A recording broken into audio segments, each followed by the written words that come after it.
مشاهدينا، لنقاش كل التحركات السياسية والمدنية في السودان لدعم وقف إطلاق النار وإيقاف الحرب، وأين وصلت هذه التحركات بالأساس. حول كل هذه النقاط أرحب بضيفي من القاهرة رئيس الهيئة القيادية لتنسيقية القوى الديمقراطية تقدم، رئيس وزراء السودان السابق السيد عبد الله حمدوك. سيد حمدوك، أهلا بك معنا على سكاي نيوز عربية. ولنبدأ من آخر ما كان من تحركات لكم، ما الذي خرجتم به في اجتماعات القاهرة، وماذا عن لقائكم حتى خلال ساعات هذا اليوم مع الرئيس المصري عبد الفتاح السيسي؟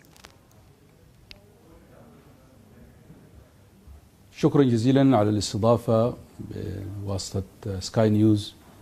نحن حقيقة هذه القناة المميزة والجادة ظللنا باستمرار نستضاف فيها، وهي بتعكس قضايا وهموم السودان، فألف شكر لكم. أهلا بك. مصر الشقيقة مصر استضافت يوم 6 و7 في الشهر الجاري مؤتمر حول الأزمة في السودان تحت شعار نحو وقف الحرب في السودان. اليوم كانت اللقاء اللي تم مع فخامة الرئيس عبد الفتاح السيسي، وجاء بعد نقاش طويل اليوم الأول اللي هو يوم أمس يوم 6.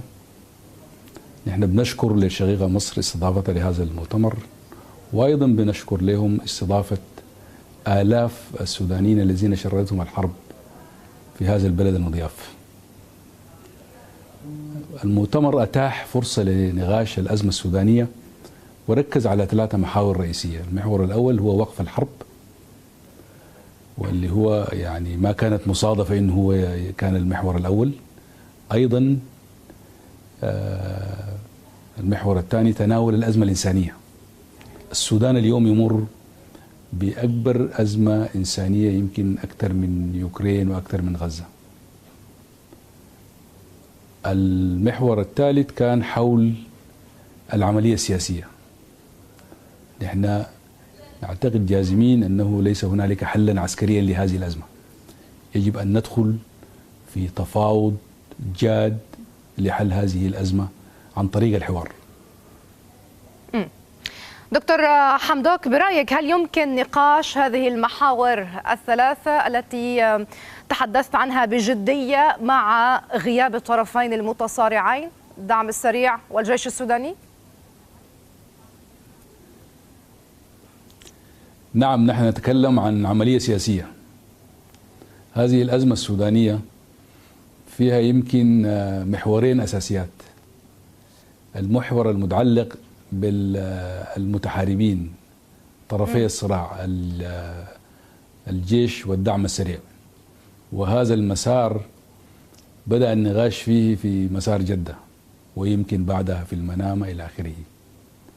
في بداية الحرب لم تكن هنالك فرصة أو لم يتم تناول المسار السياسي، لكن بعد فترة وجيزة بدأ واضحا هذه الحرب لا يمكن معالجة مآلاتها وتحدياتها بالمسار العسكري فقط، وقف إطلاق نار إلى آخره. بالتالي ابتدى التفكير الجاد في المسار السياسي. هذين المسارين بيتكاملوا، وأي مكتسبات أو تقدم في أحد المسارين بيأثر في الآخر، والعكس صحيح. لذلك تم بعد ذاك النقاش حول المسار السياسي، وتمت مبادرات عديدة جدا.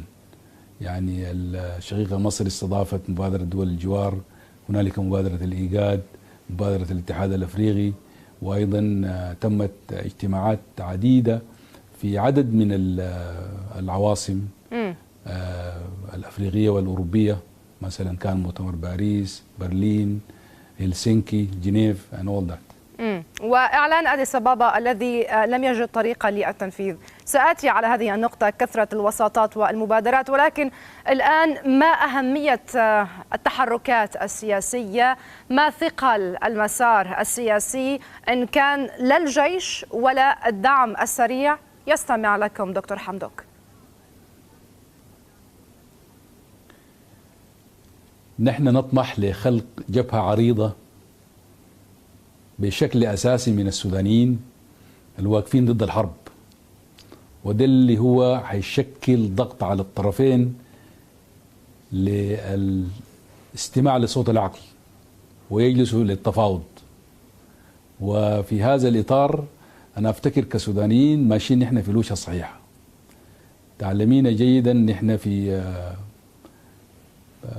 مايو الماضي كان عندنا الاجتماع التأسيسي لتنسيقية القوى الديمقراطية المدنية تقدم، صحيح، الذي انعقد في أديس أبابا. حضروه أكثر من 600 شخص. تشكل البداية لخلق هذه الجبهة.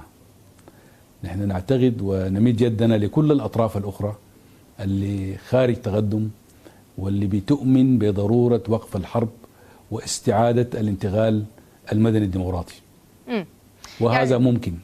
ما قصدته أكثر دكتور حمدوك بالتساؤل أن كل القراءات الآن تقول أن القوى السياسية سواء اختلفت أم اتفقت هي صفر في معادلة الحرب القائمة، بدليل أن إعلان أديس أبابا رغم توقيعه مع قائد قوات الدعم السريع لم ينفذ، والجيش لم يجلس معكم. أبعد من ذلك بتصريحاته قال وجه لكم دعوة بالحضور إلى البحر الأحمر لنقاشه ولم تلبوا هذه الدعوة. كيف ترد على ذلك؟ وحقيقة إعلان أديس أبابا كان بداية لعملية لو تم استكمالها باستجابة الجيش لطلب اللقاء معهم. ونحن في هذا اللقاء هي 3 أطراف: الجيش والدعم السريع والقوى المدنية تقدم. وكنا نطمح في أنه استجابة الجيش وبالتالي تفتح المجال لعملية سياسية تشارك فيها كل الأطراف داخل وخارج تقدم. الكلام عن أنه القوى المدنية هي ما عندها وجود أو زي ما أنت ذكرتي إنها صفر إلى آخره، طبعا ده هو كلام في مجمله ما صحيح، لأنه أصلا المتضرر من هذه الحرب هو المواطن السوداني، صحيح، وهو صاحب المصلحة الأساسية في إيقاف هذه الحرب. لذلك يجب أن يتم سماع صوته إذا كان من مبادرات إقليمية أو دولية. وأنا ما شايف في أي مسار لانتصار عسكري لأي واحد من الطرفين.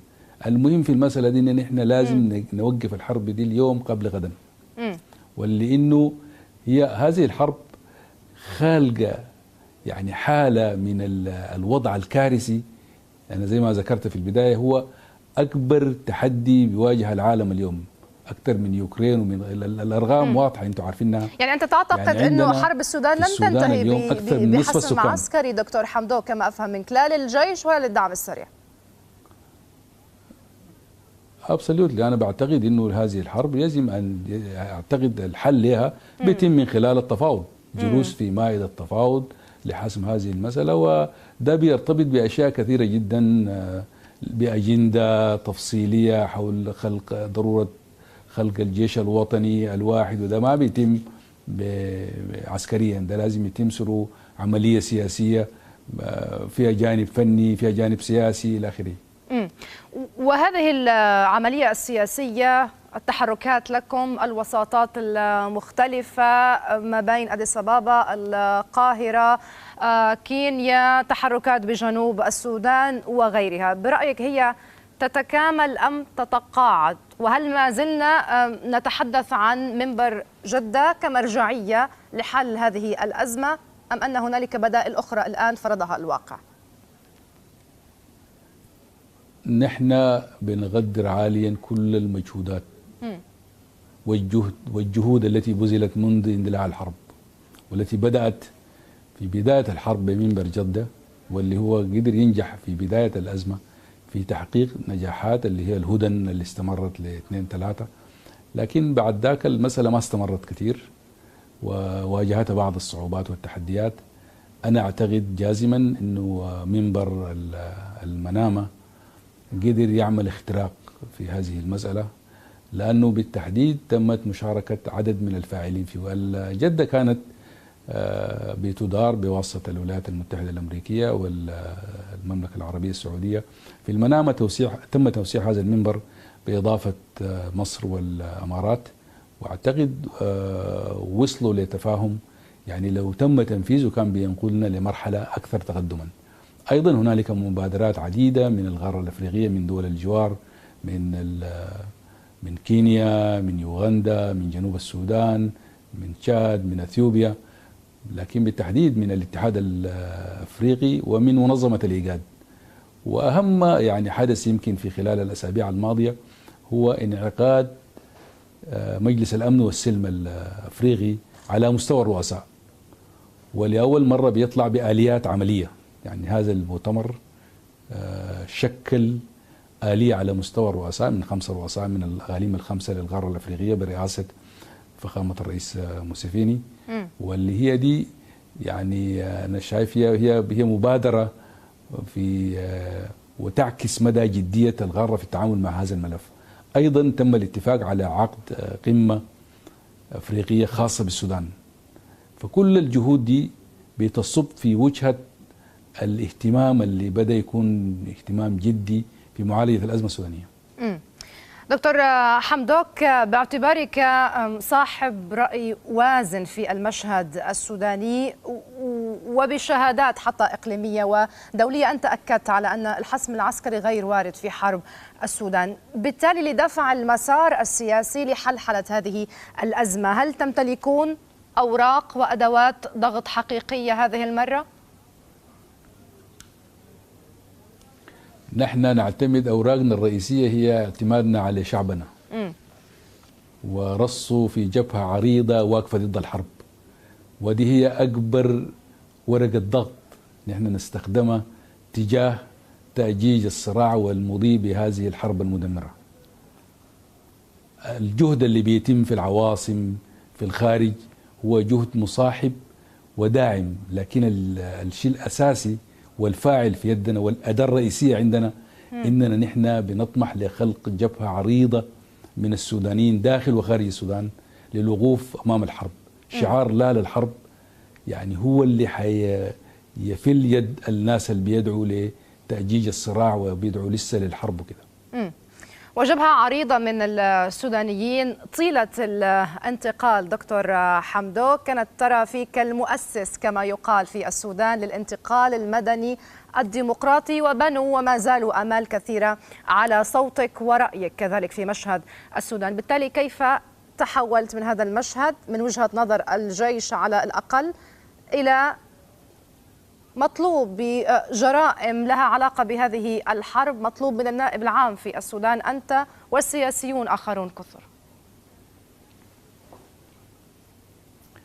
أنا حقيقة هذا السؤال يعني لا أحتاج للرد عليه، لأنه أصلا يعني من يحكم على مين اللي خارج على القوانين في الدولة السودانية ده متروك لحكم الشعب السوداني. لكن تتعلمي تماما أنه من انقلب على الشرعية هم الذين نفذوا انقلاب 25 أكتوبر 2021 على سلطة تم الإجماع عليها بالسواد الأعظم من السودانيين، وجات بعد هذه الثورة العظيمة. فيعني ده يعني طيب ما الدور الذي يلعبه دكتور عبد الله حمدوك ويغضب النائب العام، يغضب الحكومة بالبحر الأحمر، ويقال حتى فريق من القوات المسلحة السودانية؟ والله نحن تعرفي ما بيشغلنا كثير، واصلا حتى الكلام عن نائب عام وسلطه قضائيه في السودان الى اخره ده على سبيل المزاح طبعا. وما في يعني اي مؤسسات شغاله عشان نتكلم عن وضع قضائي ويعني تقديم لمحاكمات الى اخره. نحن حقيقه اللي بيشغل بالنا اليوم هو وقف هذه المعاناه للشعب السوداني، وفي سبيل ذلك نحن مستعدين نقدم كل الغالي والنفيس. وهذا ما بيوقفنا من اننا نحن نعمل مع كل القوى الحيه في شعبنا لخلق هذه الامكانيه في انه السودان يرجع بلد معافى محترم بين الامم وكده.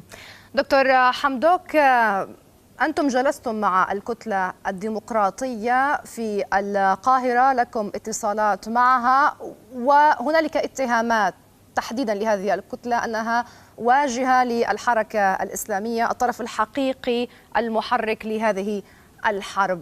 بالتالي ما المانع من الجلوس مع الطرف الحقيقي؟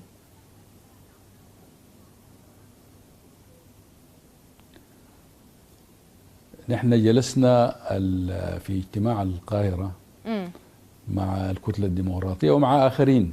اجتماع القاهرة ضم عدد كبير من قطاعات عريضة من المجتمع السوداني.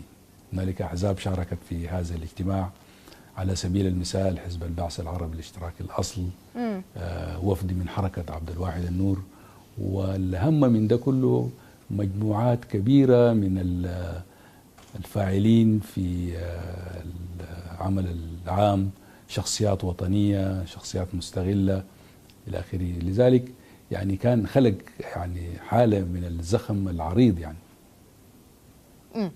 طيب الآن هنالك اتهامات وجهت من ممثل السودان في الأيام السابقة بالأمم المتحدة لدول سماها بعينها كدولة الإمارات بأنها هي جزء مما يحدث الآن في السودان، ما ردت عليه الأخيرة. ولكن السؤال الأكبر، ما تأثير هذا النوع من الخطاب على السودان، على العلاقة ما بين السودان والدول الأخرى في توقيت حرج وحساس للغاية دكتور حمدوك؟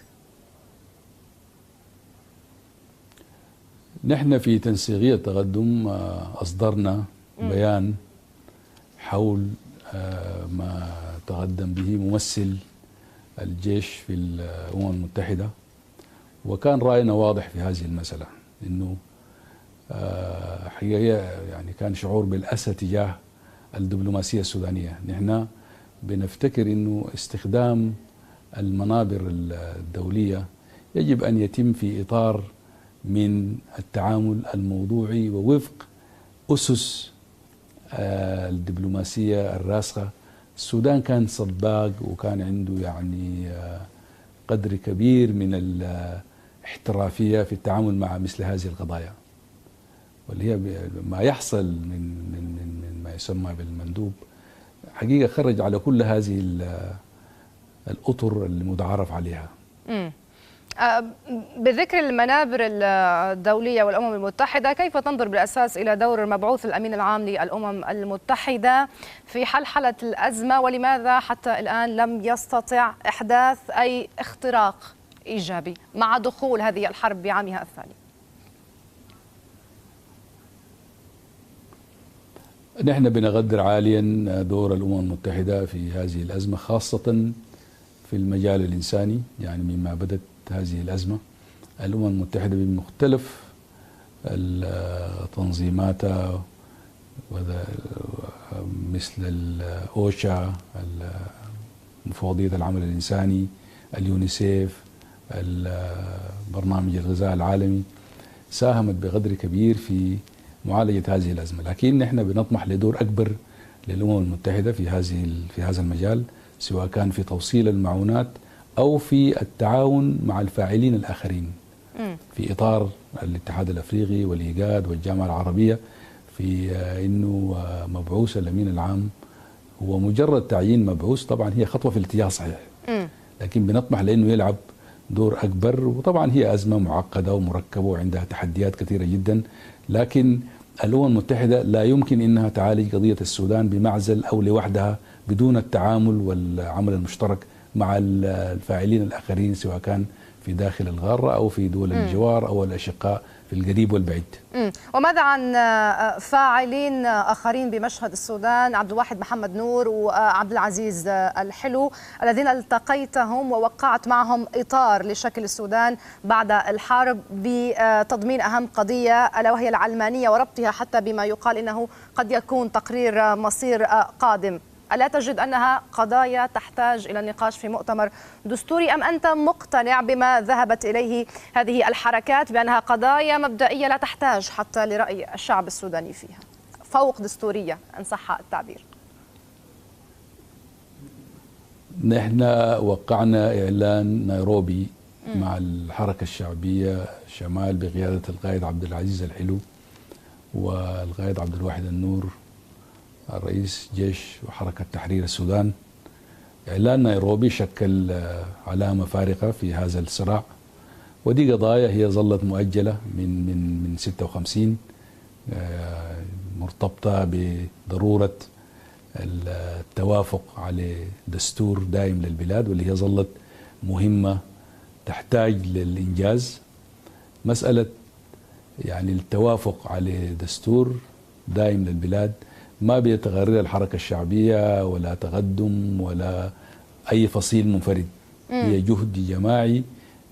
إعلان نيروبي مثل يعني مساهمة كبيرة جدا في هذا الاتجاه، وأنا أعتقد نحن ما طرحناه في تقدم نعم. من مؤتمر للمائدة المستديرة، وإنه كل هذه القضايا يمكن طرحها ومناقشتها والتوافق حولها في هذا المؤتمر.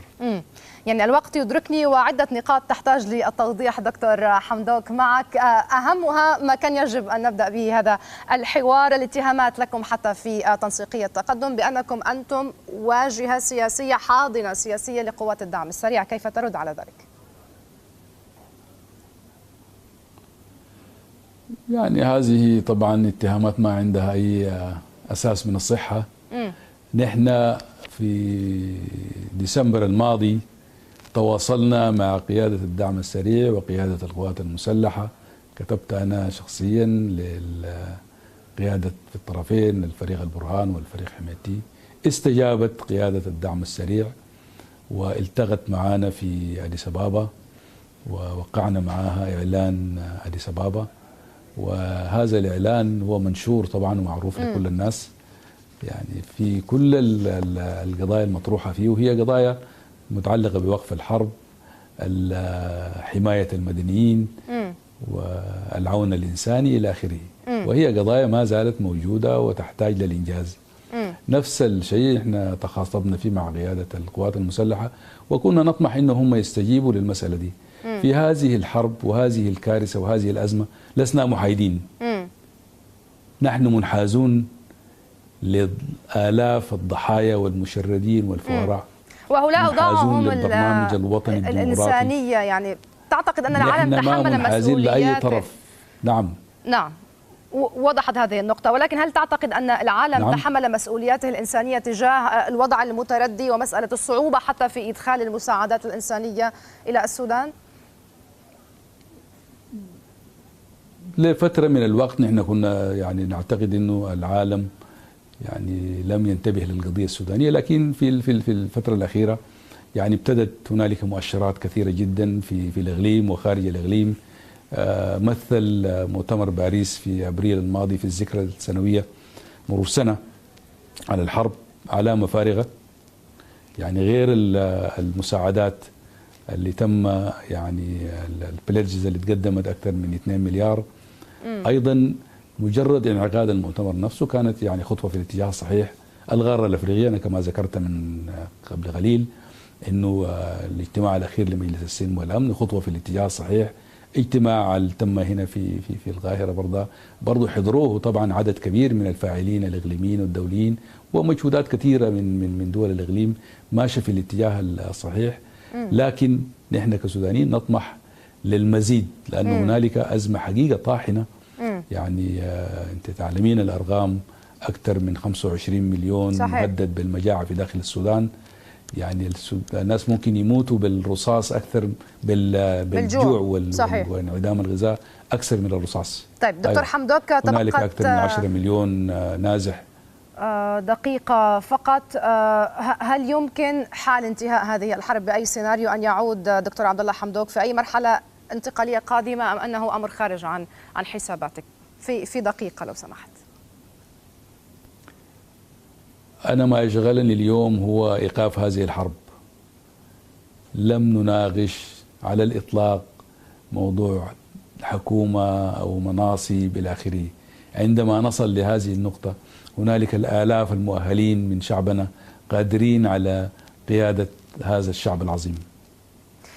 شكرا جزيلا لك ضيفي الكريم، رئيس تنسيقية القوى الديمقراطية والمدنية تقدم، رئيس الوزراء السوداني السابق الدكتور عبد الله حمدوك، على هذه الإيضاحات القيمة والمقابلة التي خصصتنا فيها في سكاي نيوز عربية. لك جزيل الشكر.